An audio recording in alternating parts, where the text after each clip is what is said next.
Hold on to your butts.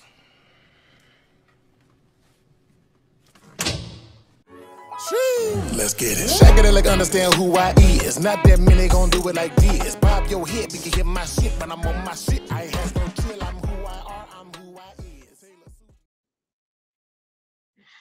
Welcome back to TDG. I'm Sean. And I'm King. And I am still away on business. So I do this little bit of a lag that I got. Hotel Wi-Fi or hotel internet isn't that fast. So it's gonna do what we got. Anyways, so King, we got some new content to review for tonight. Are you ready? Hey man, after what you did the last time, we'll see. Gotcha. So this one is about paternity and mothers and fathers. I forget exactly what it's about, but we're not going to waste any more time. So before I do any way further, we're going to jump on into it. When it comes to 8-month-old Brian, Chiari, you are not.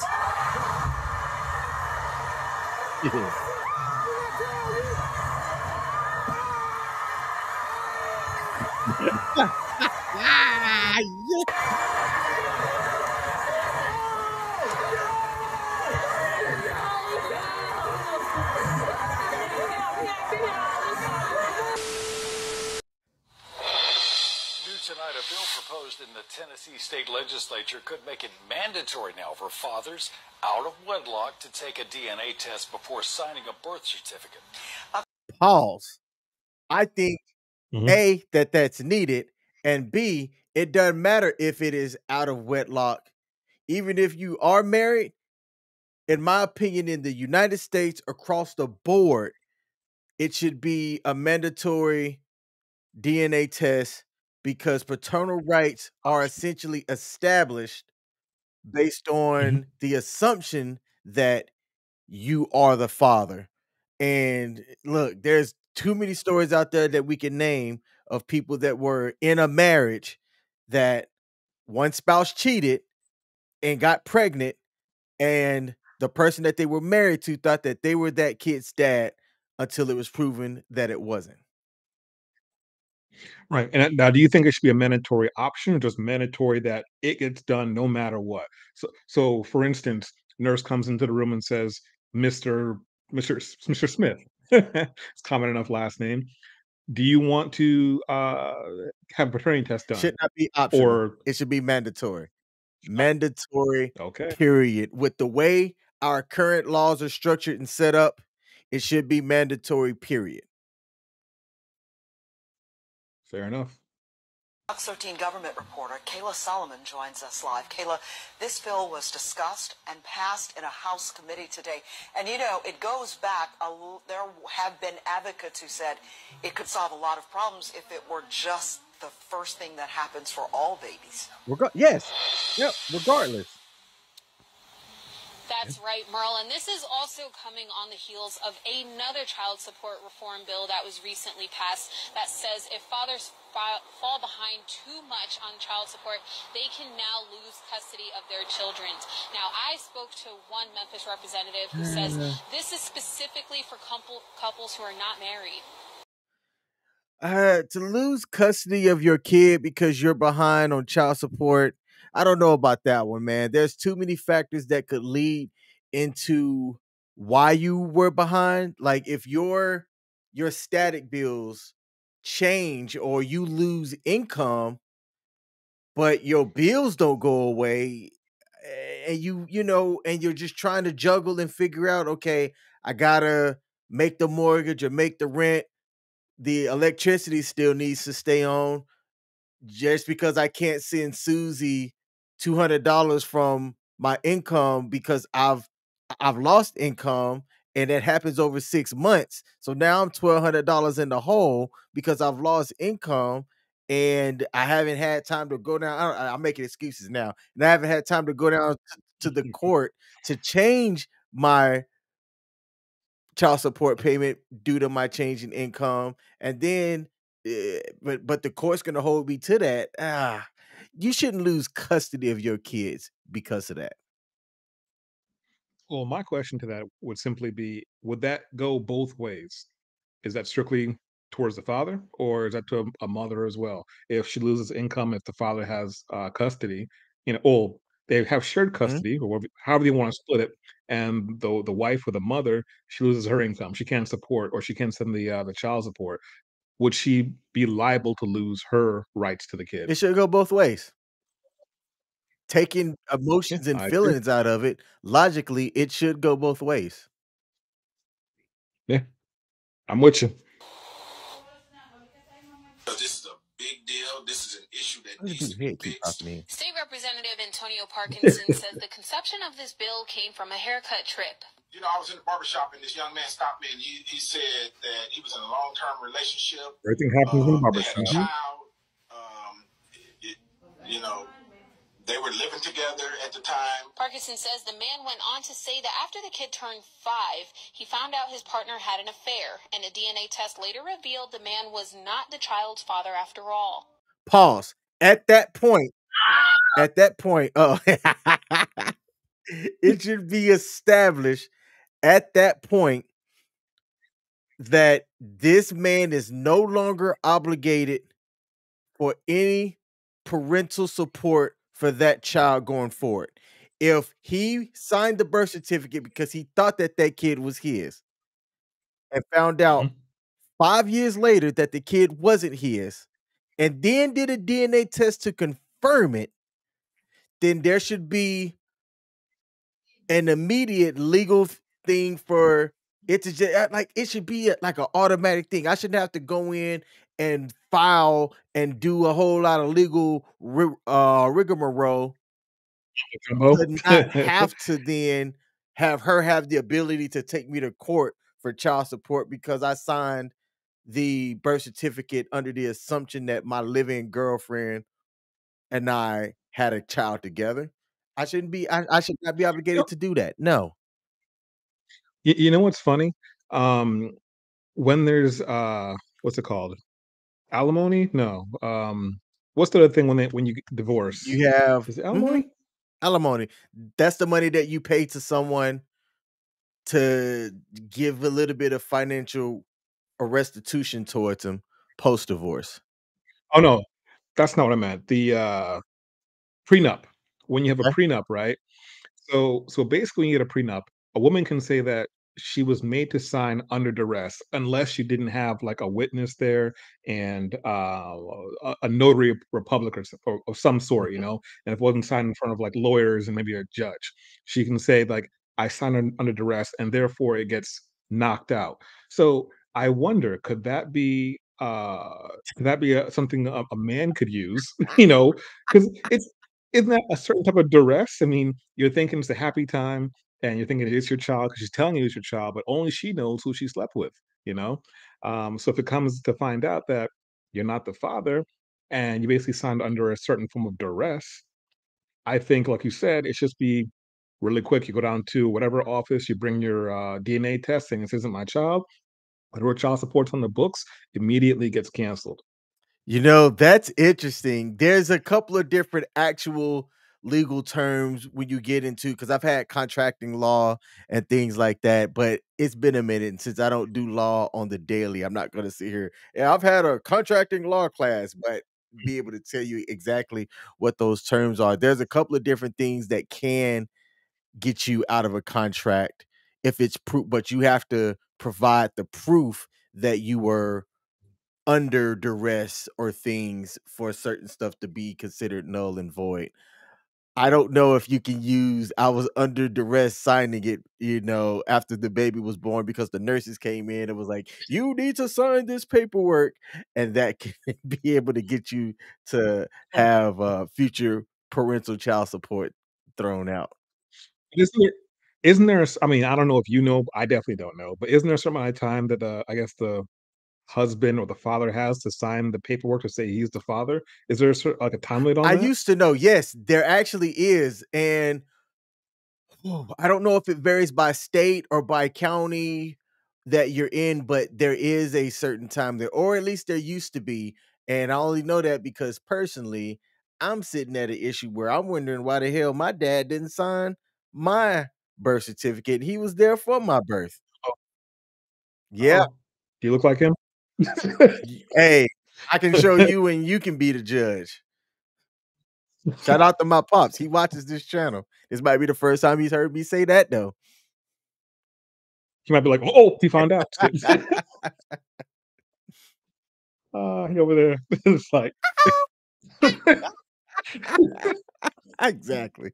When they went to court over the child support, he presented the DNA evidence.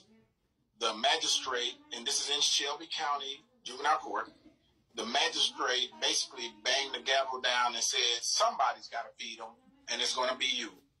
Whoa. Yeah, I heard about that. That's where my dad is from, or not from, but that's where he lives at now, Shelby County, Tennessee. So that is hilarious. But how can when I heard that example, I'm sorry, not a judge, a magistrate. I don't see how a magistrate can sit there with a straight look on his or her face and force this man that was determined not to be the parent to be one of the ones responsible. No, it should default back to that mom, and it should be up to that mom to figure out who this kid's father is from who she cheated with or had sex with, and make that man, when it's determined that he's the father, make that man responsible, not someone. Hey, judge, it's someone other than me. I've proved it's not me. And here's the thing: when I first heard this story, I thought the same thing you thought. And while you can't usually, get fresh with a magistrate or a judge, if he's saying to you, then you should be able to say back, "Well, why don't you take care of it then? If someone's got to take care of it, you should take care of it." Since it's so simple, 'Cause that's the logic he's using. Yo.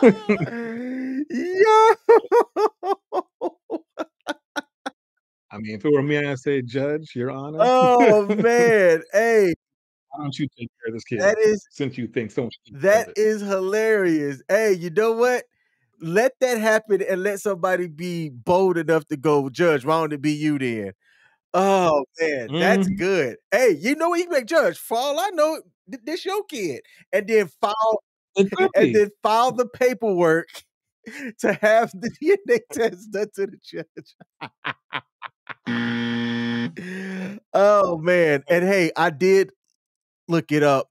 So each state has their own timeline for what they call vital records. In Maryland, it's 12 months. Oh, a whole year. Yep. Okay. All right. Let's keep it moving. Until he ages out of child support. Parkinson says the man ended up having to pay up to 5 years in child support as a result, and also ended up losing his license, job, and going to jail temporarily. House Bill 2698 will make it so that if a prospective father wants to voluntarily sign a birth certificate, he has to provide DNA test results first. Parkinson says this doesn't only impact Memphis. The rural district attorneys were looking for somebody to carry legislation to start reforming our child support system, because it's rural guys that are getting hit with these same laws, and it is hurting them. Now, I reached out to the Department of Human Services for a response to this, and they did not immediately give me a response. Once we have that, of course, we'll update this story for you. Now, this bill moves on to the Senate floor tomorrow morning. Live in Memphis, Kayla Solomon, Fox 13 News. Kayla, thank you. Wow. All right, so let's pause right there, man.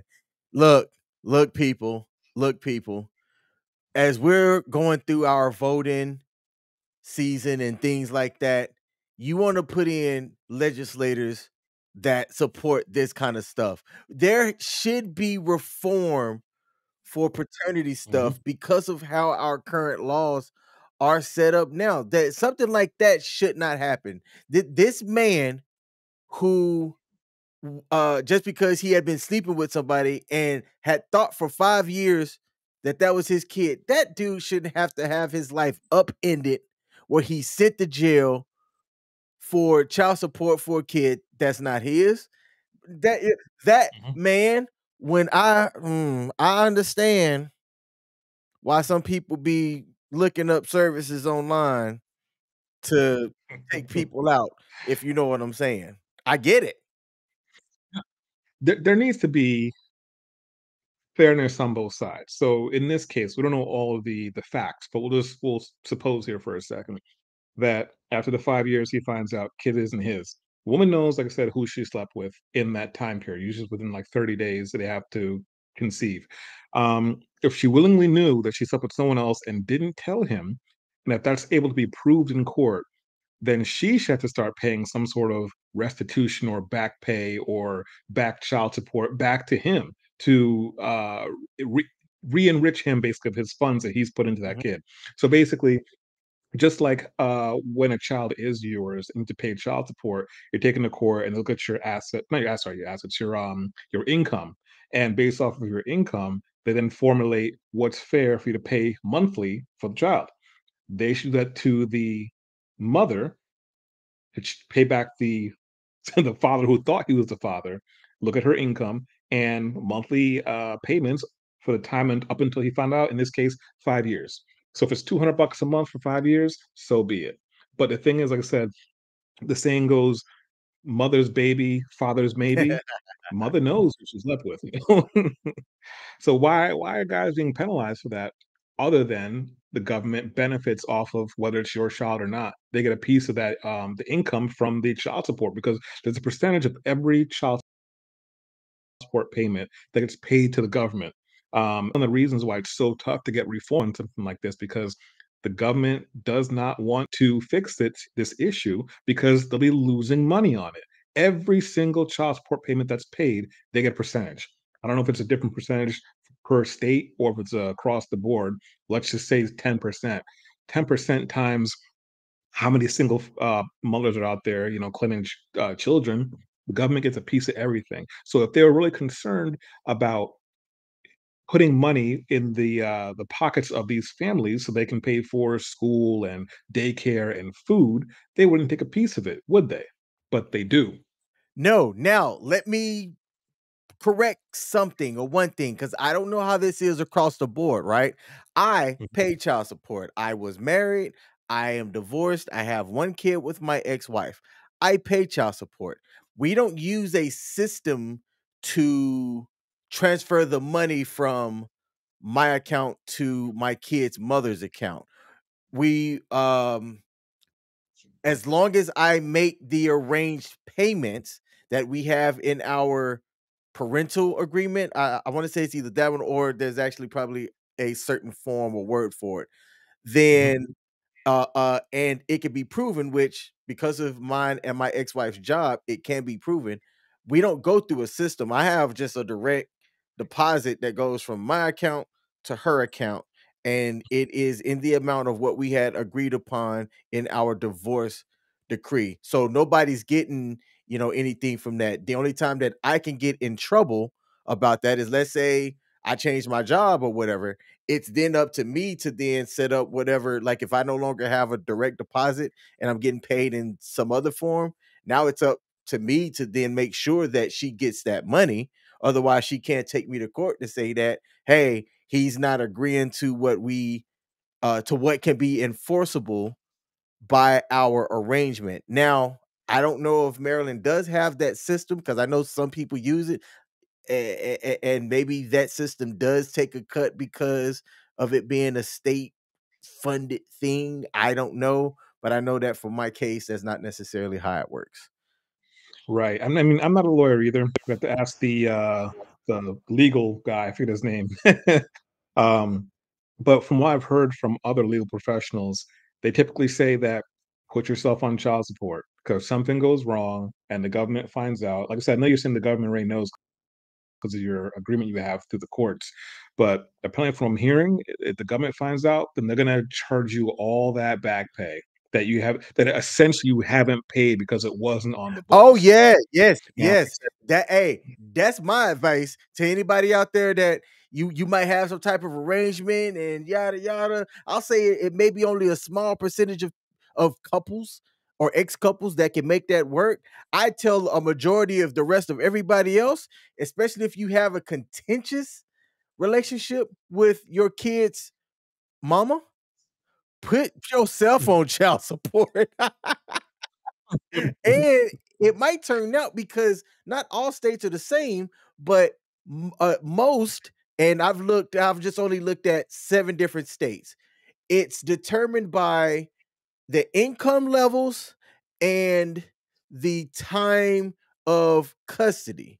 So, and there's a good mix of a formula that's used based on those 2 factors: income levels and time of custody. If you're the one that has the kid the most, because let's say your job or lack of a job doesn't allow you to bring in a lot of income, but the other person's job does bring in the most income, so it would make more sense for the person that has more time to kind of rear the kids per se, then typically the formula is set up that that person pays more money to the person that has least money, but the most custody. Now, notice I didn't throw a gender in there. It just so happens to work out that most of the times the guys are the ones making more money than the ladies. But you've seen some of these celebrity couples where it was the lady that made the most and she owed child support to the guy because of how that state's child support is set up. Well, that's just prime. So hopefully somebody learned something with that. Let's get it. Shake it like understand who I is. Not that many gon' do it like this. Bob your head, you can hear my shit, but I'm on my shit. I has no chill, I'm who I are, I'm who I is. Taylor Susan, I play the part. Funkify, how you mesmerize. Black Austin Pie, spin that eye. I'm stupid, then again, oh so clever. On my loony, pull that lever. Talk my shit, I'm talking hella flow, baby. You